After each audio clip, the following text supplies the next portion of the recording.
Josh, does the workday end when the clock stops? For many, it doesn't. Does it for you? No, it doesn't for me. That's exactly what these California legislators have been worried about because they're now introducing a bill that would limit the amount of time that you'd work to the workday. Oh, I mean, that sounds good. Overall, it does sound really good. So they call it the right to disconnect. And I feel like that would be a huge win for workers because unlike a lot of places like around the world, the United States goes and has a very large work culture where, the workday doesn't end until, you're done.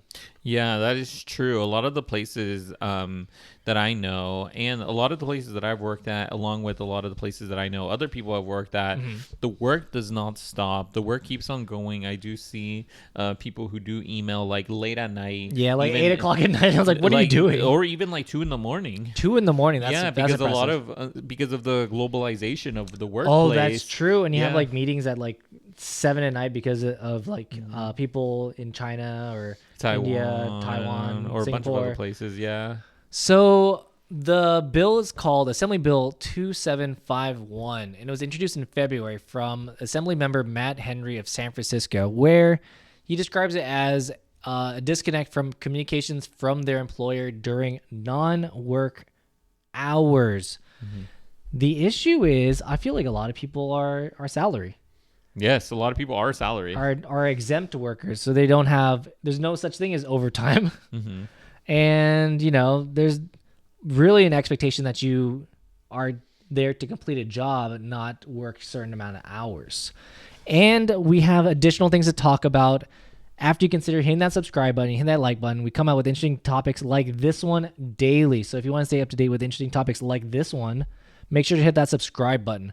But the wild thing is that this type of law has already been introduced in many countries already.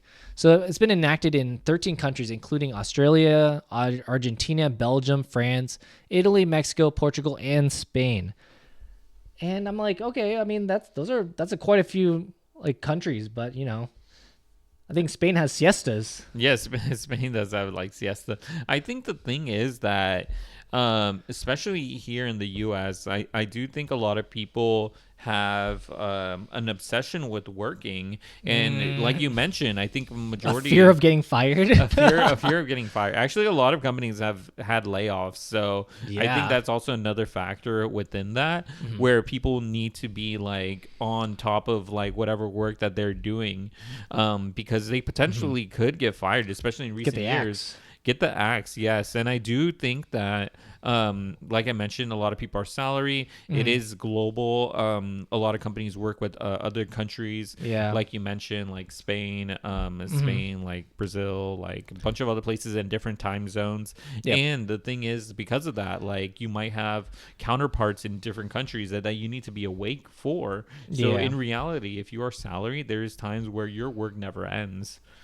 That is very true. And it's also very sad because that means that you have no personal life outside of work. But the other thing is that you, as the worker, are now less empowered, I think, right now. Because according to researchers or people in the economy right now, they're saying that the current state of the market is a employer market where the employer has a majority of the power versus the employee. I Where- could see that. Yeah, but where before, like the employees could like move around or like demand more things or like, there's a lot of like ability to move around. It's like, oh, you don't want to pay me this? I'll leave. Or you guys are going to treat me like this? I'm going to leave. But now it's like, oh, you want to leave? Go ahead. See if you can find something better. Yeah, I do feel like the party is over for most party of the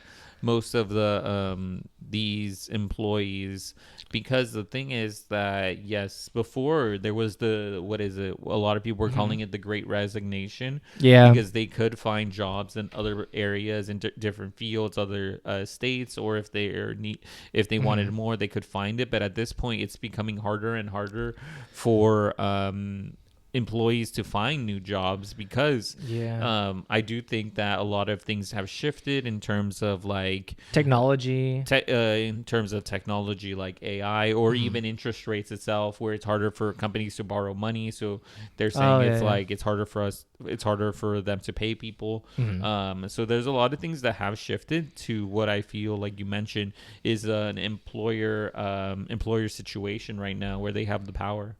So the bill would require the non-working hours to be written out in your contract. So like when you go to get a new job, they have your contract, your work contract. It says your business, your work hours, and kind of like your pay, et cetera, and benefits. But this bill would propose that they would also have to define your non-working hours. Oh, okay. So those are times where you would be allowed to file a complaint for a pattern of violation, where if they keep trying to like contact you or like make you work outside of those hours, then they could be punished for breach of your contract Yeah. to work outside. And you're not getting paid for any of those extra hours right now. For I salary mean, workers. salary. The idea is that like you're getting paid for all your time. So That's true. a lot of times people look at salary positions and realize that they get paid barely anything per hour. Yes, and the thing is, because every extra hour that you work, it is less money that you are making. Yep. And it's always really sad because like sometimes I think this argument is made for a lot of times, like if you work at a restaurant where like you could be working for tips hourly and getting tips, or you could be promoted and be the manager, the supervisor, shift supervisor, or something like that, where then you become salary.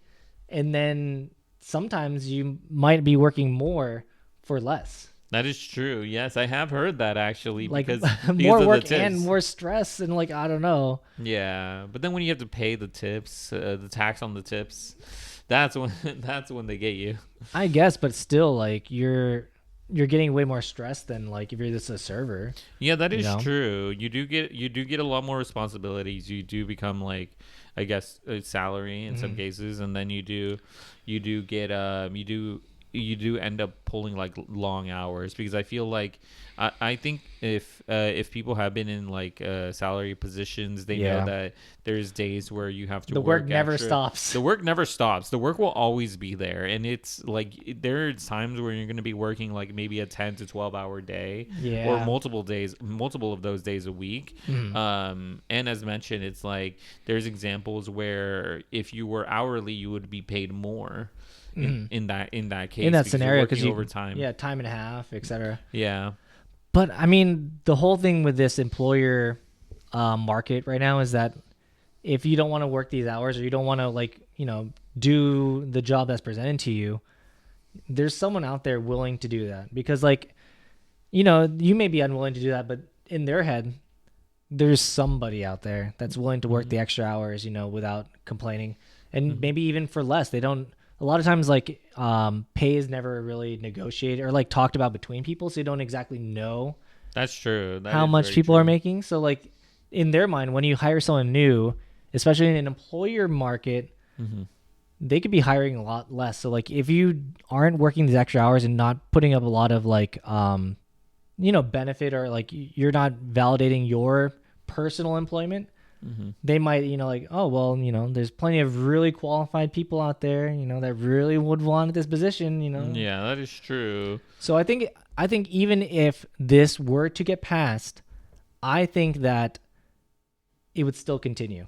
Oh, 100%. I 100% think it's like, like it would be a shame if this didn't get done. And then, because I do wonder also if this is referring, like, if this would also affect salary workers, or maybe like the contracts that they are writing, maybe they'll have them be longer or something, or like, it's like flexible hours, You work 14 hours every 3 days, and then you get 1 day off.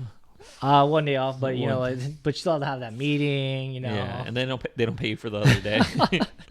But yeah, let us know your thoughts in the comments down below. Do you think that this employer market, do you think this even would pass? I think that in California, I think that it is something that could happen because we just passed the $20 Minimum minimum wage, wage for fast food workers. So I do think that this would be a benefit to a lot of other workers that are constantly being bombarded by this. But I do think that there also is the case that a lot of people are just like workaholics, and I do think that it'd be good for people's mental health to, you know, have some time to like disconnect from like work and work life. Yeah, I agree with you.